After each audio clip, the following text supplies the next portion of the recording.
Et ouais, t'as compris que je pouvais pas passer à côté de ce t-shirt. Et voilà. Alors salut, aujourd'hui je vous parle d'un vin de Nicolas Boiron, le domaine Bosquet des Papes à Châteauneuf-du-Pape, c'est un Côtes-du-Rhône 2022.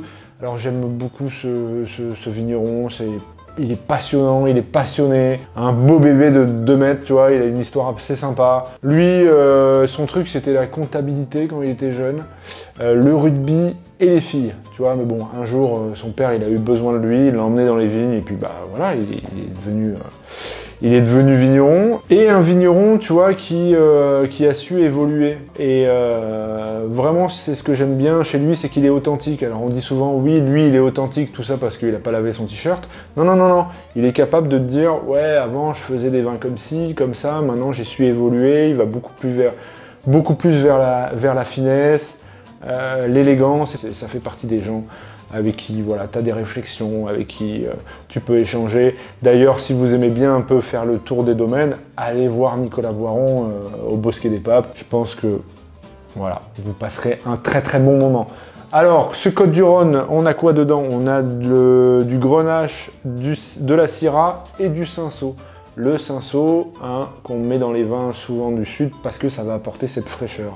Voilà, on est sur un profil de Côtes-du-Rhône typique et typique réjouissant.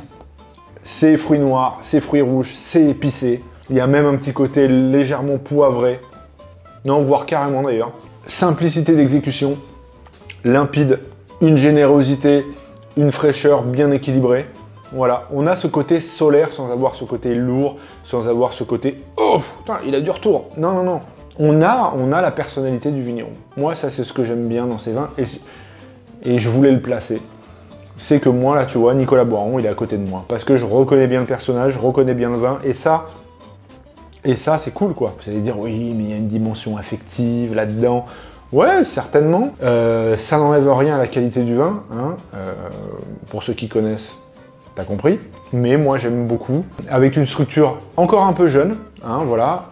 C'est un vin, un Côtes-du-Rhône qu'on peut garder. C'est un Côtes-du-Rhône qu'on a encore sous le pied, comme on dit, mais qu'on peut boire tout de suite. Et là, j'ai envie d'allumer un barbecue. Tu vois, d'ailleurs, je pense que je vais y aller. Donc ça, c'est un vin de la semaine à 12 €. On veut avoir accès à des belles appellations à moindre coût. Là, on est sur un Côtes-du-Rhône, on n'est pas sur un Châteauneuf-du-Pape, évidemment, mais il y a un savoir-faire châteaunevois qui est indéniable dans ce vin. Et donc, c'est mon vin de la semaine, et je vous dis à bientôt pour un autre vin.